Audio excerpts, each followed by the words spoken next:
According to recent studies, about 80% of people who set a New Year's resolution this year will have already failed. Changing habits is hard, from quitting smoking to losing weight to eating healthier, and adults in North America are spending billions of dollars a year fighting a losing battle. But what if that's the wrong question to be asking? What if instead of trying to change bad habits, we invest in creating good ones? Many important habits, from finance to overall health to nutrition, begin to form at the very early stages of life, before the age of 9. And once these habits are established, they can be very hard to break as they persist into adulthood. One such habit is proper hand washing. Parents are often worried their child will get sick, but they're often too busy to properly make sure that their children are washing their hands. We believe at Team Sudsy Buddies that this requires a solution. My name is Makita, and together with my Sudsy Buddy colleagues, Margot, Melanie, Gina, and Bing, we will present our behaviorally informed solution to make sure kids are washing their hands with soap after every trip to the bathroom. Our journey will follow Jen, a 3-year-old at a Toronto daycare who often skips soap when washing her hands after the bathroom. This is much more common than you might think, with about 70% of people admitting to skipping the soap regularly after their trip to the bathroom. However, proper hand washing is the simplest way to prevent infections from a wide range of diseases. It's a simple way to reduce the common cold and the flu, which are responsible for millions of missed school days every year in the US, as well as thousands of deaths. However, education of developing proper hand washing habits has not been effective to date. Let's take a look at how the product works. Sudsy Buddies offers an easily implementable and customizable nudge for children to wash their hands, specifically with soap. This takes place in 2 steps.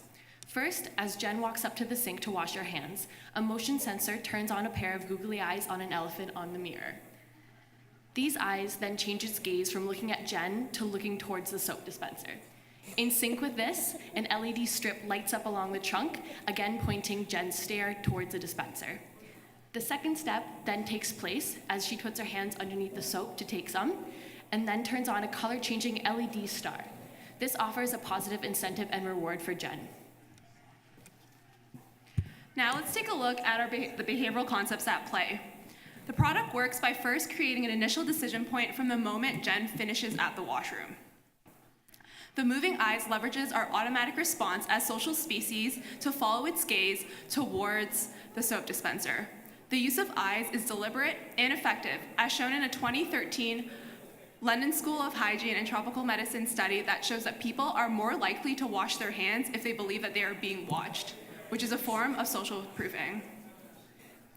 Once Jen takes the soap, the shining star provides a form of positive feedback and reward for her behavior without leaving her reliant on tangible incentives to complete the task. The longevity of the nudge is extended as the star actually changes color with each dispense, and interchangeable animal faces, such as dragons and lizards, provide new and exciting experiences for the children. Currently, there are few competitors in the hand washing space. Traditional interventions such as in-class education and songs are not as memorable and do not provide in-the-moment reminders when children are actually in the washroom. As well, static instructional hand washing posters are not as fun and don't actually help to build habits. Now we'll take a look at our target market and revenues. So our target market is Canadian American childcare centers, with a total addressable market size of $80 million. We've identified Toronto and Vancouver as our initial target geographies, with $5 million total addressable market size, which expected to grow to $8 million by 2025. So we use value to customer pricing method to arrive at our $29.99 cost per unit cost to customer, and each Sudsy Buddy costs $5.99, which resulting in 80% gross margin. So our go-to-market strategy is to initially run a pilot project with large Canadian childcare incumbents, and these childcare incumbents manage education training workshop, annual conferences, and exhibitions, which would help us put the product in front of the right audience and help us determine the market reaction and make any necessary adjustments afterwards. And after the pilot program, we approach three distribution channels: direct sales, e-commerce, and partnerships to further drive the sales. And in the long run, we want to deliver the message to municipal levels of government to help us make the structural budget support and deliver the societal benefit initiatives such as ours. In terms of the project, the timeline, our initial prototype will take around 3 months, and then in the following few months, we'll be testing and launching our product. Mass production will start in late of 2019 with ongoing online and offline promotions. In the first 3 years, we'll be focusing on build a brand awareness in Canada. And then first year, our revenue is expected to be around 70K Canadian dollars. But we expect that our revenue will increase significantly once we enter the US market. As Gina mentioned earlier, our initial target market is Canadian and US daycare centers. However, we do not restrict ourselves for the future growth. We realize that the proper hand washing is also very important for other groups and the geographic locations. Therefore, we identify the adult market, food and healthcare industries as potential market as well. With the ongoing technology advancement, we will integrate the Internet of Things into our product as well for the future better experience and also better quality control. A product that cannot be successful without the backing of a successful team. So our background ranges from manufacturing, retail, to behavior economics and marketing, which make us the ideal candidates to bring this idea to real life. Today's children are tomorrow's future. At Sudsy Buddies, we're hoping to help children to develop a good hand washing habits, which will lead a happier and healthier life. Thank you for listening to our presentation. We welcome any questions.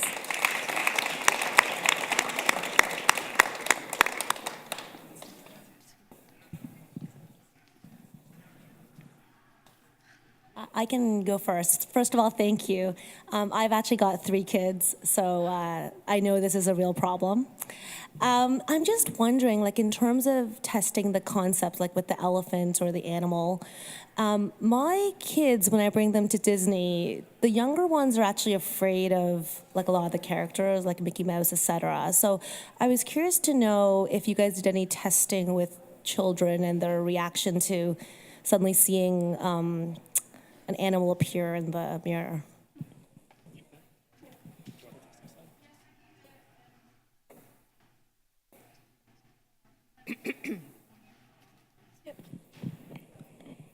So in terms of testing, we kind of like planned out how we're going to test it and which product, or because as Melanie mentioned before, we have 3 different designs for our product, which includes elephant and dragon and lizard, right? Sorry. So elephant, lizard, and the dragon. So in our each treatment group, we're going to have 3 different the characters. So first one will be dragon, second elephant, and third lizard. And we're gonna have those treatments in our testing. And then we're gonna have a time block testing period to test which product will be effective. And yeah, so we're gonna test the effectiveness and implement that product to the market. Okay, great, thank you. Hi, I'm wondering if you've tested your value proposition with, if you're saying you're going after daycares and potentially schools first, have you tested your value proposition with the people that buy equipment for those places? So basically, our original idea, we thought about selling this product to primary or elementary school kids, but then we realized that the schools doesn't really have strong incentives to and also actual financial support to purchase those actual product. So that's why we targeted on the healthcare, because when we actually interview a bunch of healthcare centers in Toronto, so for lots of the daycares, for one kid missing school, that is around $60 $60 to $70 loss for the child for the daycare. So that is how we came up with our pricing and also our value proposition and also our target market. Follow-up question to that, a lot of daycares are, there are some private and subsidized in how they allocate their funds. Can you walk me through how your $29.99 is going to, convince them to spend a significant amount of money into this, because it's quite substantial, and then it will basically drive up the cost for a lot of parents as well. So to push back on that, we don't believe that $29.99 as a one-time purchase is a huge expense for daycares, especially considering that their big revenue driver is the kids' attendance. So anytime the kid's not there, they do lose a lot of that money. And like we said before, that's estimated to be about $60 for every day the child's not there. So even if paying the $39.99 helps save one child one day from missing that one day of school, the daycare center would still be up overall.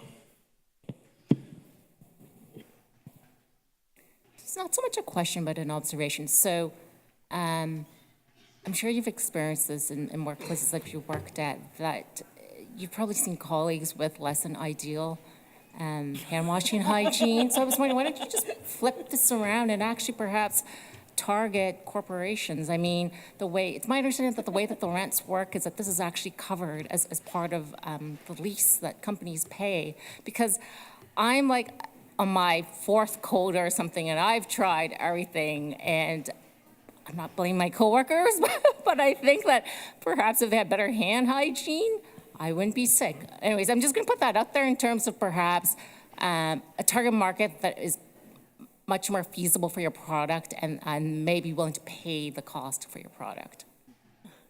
The value proposition perhaps is better for institutional clients and commercial clients than perhaps daycare, which has its own sets of regulations and it's very, very costly and whatnot. So we did consider it the adult market initially, but we thought that children would be a better way to initially prototype the idea, since we find children will likely be easier to nudge, than adults themselves.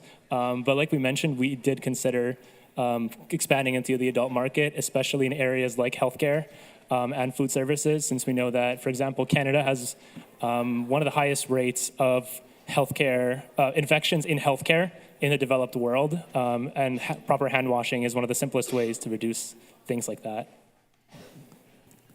Half a minute left. In your earlier slide, you talked about all the different components and cost. How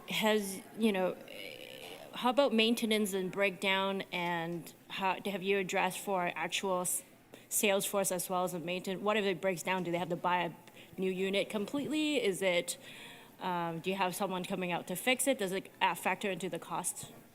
Absolutely. So the way that we've created it is that people will be able to replace their own parts. What we have done is that it's going to be completely waterproof. You have a stepping motor inside. Those pieces can be taken out and are replaceable. And we do have pieces that we would be able to do. We haven't projected this into our revenues specifically here, but the pieces will come separately, additional to the batteries as well. Thank you very much, Sudsy Buddies.